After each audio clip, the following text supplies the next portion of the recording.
Na época da Segunda Guerra Mundial, em que todos os homens dos países aliados iam para o fronte, as mulheres assumiram muitas posições em novos postos de trabalho, como a indústria e os serviços, por exemplo. Isso é uma coisa que quase todo mundo sabe. Elas ocupavam as vagas que os homens deixavam para trás ao serem enviados para o fronte. Também sempre se fala da participação feminina nas guerras em atuação na Cruz Vermelha e em socorros e atendimento médico de soldados e civis feridos. Mas tem uma coisa sobre a qual não se fala muito, e tem a ver com o apagamento do papel das mulheres na história. As mulheres também participaram de forma ativa para os esforços de guerra na aviação e desempenharam um papel fundamental contribuindo para a vitória dos aliados.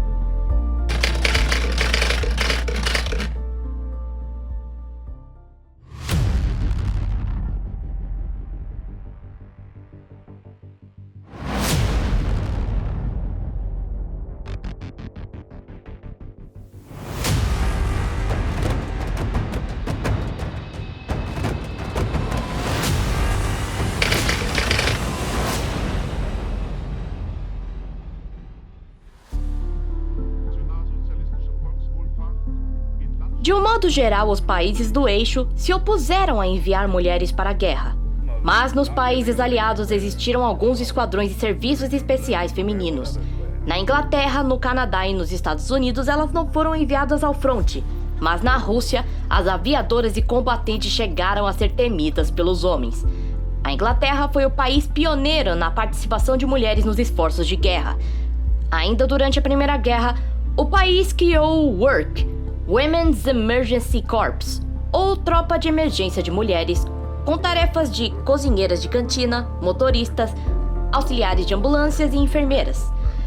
Criou também o WAC, Women's Auxiliary Army Corps, Regimento Feminino Auxiliar do Exército, e o WRN, Women of Royal Navy, ou Mulheres da Marinha Real. Esses regimentos contavam ao final da guerra com 105 mil mulheres. Tendo os antecedentes da Primeira Guerra, a Grã-Bretanha institui em 1938 o ATS, Auxiliary Territorial Service, ou Serviço Territorial Auxiliar, recrutando 17 mil mulheres ainda no primeiro ano. Em setembro de 41, a ATS incorpora outro serviço feminino, o Women's Transport Service, ou Serviço de Transporte das Mulheres. Em abril e junho de 39, o governo britânico reativa o WRNS, Women's Royal Navy Service, ou Serviço da Marinha Real Feminina, e depois o WAF, Women's Auxiliary Air Forces, ou Forças Aéreas Auxiliares das Mulheres. Esses dois regimentos formavam um corpo independente diretamente ligado ao Ministério da Marinha. Além das tarefas domésticas tradicionalmente reservadas às mulheres, elas atuavam principalmente em transmissões e serviços meteorológicos, trabalhos técnicos e manutenção mecânica, e até mesmo verificação e transporte de torpedos. As mulheres da WAAF não são autorizadas a voar em combate, mas se expunham ao mesmo risco de bombardeios. Apesar das restrições, muitas delas conseguiram realizar o sonho de pilotar depois de conquistar o brevet de piloto, muitas vezes conquistado antes de entrar para o exército. Já que não podiam ir para o fronte, elas integravam o ATA, Air Transport Auxiliary, ou Transporte Aéreo Auxiliar, que conduzia aviões de fábrica até a base aérea de destino, assim como também de uma base a outra. Esse serviço foi ideia de uma mulher chamada Ursula Waldron, e poupou milhares de horas de voos aos pilotos requisitados para combate. No fim da guerra, elas constituíam 50% dos efetivos, pilotando todos os tipos de aviões de combates. Elas eram notáveis como plotters, rastreando aviões inimigos com grande precisão. Apesar de hesitar em um primeiro momento, o Canadá acabou seguindo o exemplo, principalmente depois de cobranças da Inglaterra. Com os constantes ataques aéreos da Alemanha nazista, a demanda por tropas era alta. Em 1941, Winston Churchill pediu mais soldados ao Canadá e o governo canadense respondeu que havia enviado todos os que podia. Foi então que Churchill perguntou pelas mulheres, e assim surgiu o CWAAF, Canadian Women's Auxiliary Air Force, ou Força Aérea Auxiliar das Mulheres Canadenses, para candidatas entre 18 e 41 anos que não tivessem filhos menores de 16 e nem filhas menores de 18. Além dos serviços domésticos de sempre, elas atuavam nas salas de operações das bases de bombardeios de Dartmouth. Algumas que se apresentaram como voluntárias acabaram sendo enviadas à Inglaterra, atuando junto às integrantes do WAAF. Os Estados Unidos acabaram seguindo o mesmo exemplo do Canadá e do Reino Unido. Inicialmente, houve hesitação. Depois de uma longa pesquisa sobre as auxiliares femininas na Grã-Bretanha e no Canadá, o Congresso norte-americano finalmente instituiu, em 14 de maio de 1942, o WAAC, Women's Auxiliary Army Corps, ou Corporação de Mulheres Auxiliares do Exército. Apesar de ser ligado ao Exército, esse destacamento tinha estatuto civil e comando separado, além de uma formação em escolas exclusivamente femininas. Como isso se mostrou inviável, o General Marshall adota uma lei em 1º de julho de 1943 que transforma o WAAC em WAC, Women's Voluntary Corps, ou Corporação de Mulheres Voluntárias. Cerca de 140 mil mulheres se alistaram voluntariamente, dentre elas, 40 mil serviram no Army Air Force, ou seja, na Força Aérea do Exército. Também foi criado outro corpo militar feminino denominado WASP, Women's Air Force Pilot, ou Mulheres Pilotos da Força Aérea. Essa corporação também tinha como intuito permitir que pilotos homens ficassem disponíveis para combate no fronte, ou seja, transportavam os aviões e treinavam outros pilotos.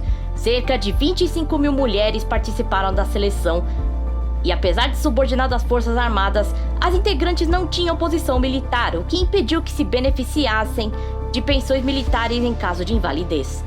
Elas pilotavam 77 modelos de aviões diferentes, incluindo dentre eles B-26 e B-29, considerados fortalezas de guerra que os homens achavam difíceis de pilotar. O WASP surgiu da união de duas organizações separadas, o Women's Flying Detachment, Destacamento de Treinamento de Voo Feminino, e o Women's Auxiliary Ferrying Squadron, ou Esquadrão Auxiliar Feminino de Transporte, organizados em 1942. As iniciativas que levaram à criação do WASP vieram de mulheres. A piloto Jacqueline Cochran escreveu para a primeira-dama Eleanor Roosevelt em 1939, sugerindo a atuação de mulheres piloto em missões de não combate. Ela foi apresentada por Roosevelt ao general Henry H. Arnold, chefe da Força Aérea do Exército, e ao general Robert Olds, chefe do Comando de Transporte Aéreo, também conhecido como ATA. Cochran recrutou mulheres piloto americanas para ajudar a pilotar aviões na Europa. Foram 25 mulheres que se voluntariaram na ATA, e essas mulheres foram também as primeiras americanas a pilotar aeronaves militares. No verão de 41, Cochran e a piloto de testes Nancy Harkness Love apresentaram propostas de forma independente aos Estados Unidos. O marido de Nancy, Robert Love, fazia parte da reserva do Corpo Aéreo do Exército e trabalhou para William H. Tanner. Quando Robert Love mencionou que a esposa era piloto, Tanner quis saber se os dois conheciam outras mulheres que também pilotavam. Tanner e Nancy Love planejaram então um programa de transporte de aviação envolvendo mulheres piloto, e em 11 de julho de 1942, Tanner sugeriu colocar mulheres piloto no WAAC. Depois de alguma resistência, o general Henry H. Arnold ordenou em 5 de setembro do mesmo ano que ações fossem tomadas para recrutamento imediato. Nancy Harkness Love era a diretora do grupo, que enviou 83 telegramas para candidatas no mesmo dia. O Esquadrão Auxiliar Feminino de Transporte, conhecido como WAFs, entrou em operação em 10 de setembro de 1942. Não demorou para o Comando de Transporte Aéreo recrutar mulheres para transportar aviões das fábricas até os aeródromos, pistas de pouso semelhantes a aeroportos. Nancy Love e o esquadrão começaram com 28 mulheres pilotos, número que cresceu durante a guerra, o que resultou em vários esquadrões. Os requisitos para se voluntariar eram idade entre 21 e 35 anos, diploma de ensino médio, licença de voo comercial, classificação de motor de 200 cavalos de potência, 500 horas de voo e experiência de voar pelo país. A sede ficava na base aérea de Newcastle. O primeiro grupo de recrutas era conhecido como Originals, e a primeira mulher a receber treinamento foi Betty Gills, que dirigiu a primeira missão de destacamento em outubro de 1942. Cochran voltou da Inglaterra depois de estudar a organização da ATA da Royal Air Force, Força Aérea Britânica, um dia antes do anúncio da WAFs. Não gostou do fato de que a proposta de Love tinha sido aceita, enquanto a dela foi ignorada, e por isso confrontou o general Arnold, que em 13 de setembro a designou como diretora de treinamento de voo feminino. também chamado de WTFD, responsável pelo destacamento de treinamento de voo, com um programa para treinar mais mulheres para transportar aviões. A meta inicial era de treinar 500 aviadoras e um mês depois, o general Arnold aderia a um esforço máximo de treinamento de mulheres piloto. Em julho de 1943, o general Arnold deu ordem de fundir os dois programas com Cochran como diretora, e assim surgiu o WASP. Mas Love continuou com o programa como executiva responsável pelas operações de transporte. Após o treinamento, o WASP estava estabelecido em 122 bases aéreas nos Estados Unidos, e as aviadoras assumiram inúmeras missões relacionadas ao voo. Elas levavam aviões de fábrica até as bases aéreas, faziam voos de teste, transportavam aviões de uma base até outra, rebocavam alvos para a prática de artilharia antiaérea, simulavam missões de metralhamento, além de fazer transporte de carga. As mulheres piloto voaram em 80% das missões de transporte e 38 dessas mulheres perderam a vida em acidentes. E as famílias não tinham direito a honras militares tradicionais. O caso das mulheres piloto na Rússia era ainda mais interessante. Diferente de outros países aliados em que as mulheres tinham missões de não combate, a Rússia foi o único país em que elas iam para o fronte, pilotando em missões de combate. Isso fez com que elas fossem temidas pelos inimigos do eixo. Os nazistas deram a elas o apelido de Bruxas da Noite.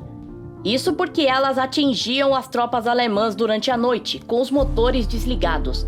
Essas mulheres pertenciam ao 588º Regimento de Bombardeios Noturnos ou 46º Regimento de Aviação de Bombardeios Noturnos da Guarda, o Taman. Mas elas não começaram no fronte. No início, elas também eram impedidas de combater, assim como nos outros países aliados.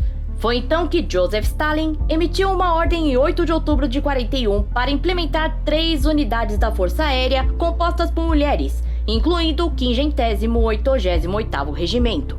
Esse regimento era formado pela coronel Marina Raskova e dirigida pela major Yevdokia Bershamskaya, e era inteiramente formada por garotas no fim da adolescência e mulheres jovens no início dos 20 anos.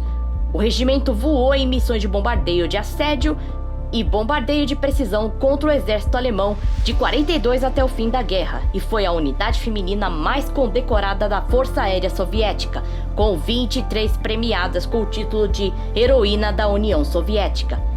30 integrantes morreram em combate. O regimento pilotou aviões biplanos Polikarpov PO-2 de madeira e lona, um design de 1928 que era originalmente usado como avião de treinamento e pulverização de culturas. Apesar dessas aeronaves serem obsoletas e lentas, as pilotos eram ousadas e utilizavam uma excepcional capacidade de manobra, com a vantagem de ter uma baixa velocidade máxima. Isso fazia com que os pilotos alemães tivessem uma grande dificuldade em abatê-las. A técnica de ataque noturno mais conhecida era colocar o motor em marcha lenta perto do alvo e planar sobre o povo de liberação das bombas, em que apenas se ouvia o ruído do vento que poderia revelar a localização. Os soldados alemães comparavam esse som ao ruído de vassouras, e por isso também as aviadoras foram apelidadas de Bruxas da Noite. Além do regimento de bombardeio noturno, existiram também um regimento de caça e um de bombardeio. Depois do fim da guerra, o papel de todas essas mulheres foi esquecido, até mesmo apagado. Na maioria dos países, o que os homens desejavam era empurrar as mulheres de volta para casa e para os afazeres domésticos, historicamente atribuídos a uma obrigação e também considerados uma característica da natureza feminina. Como sabemos, a década seguinte, de um modo geral, veio acompanhada de um conservadorismo em relação ao papel das mulheres na sociedade, assim fazendo essas mulheres serem excluídas das comemorações e da própria história.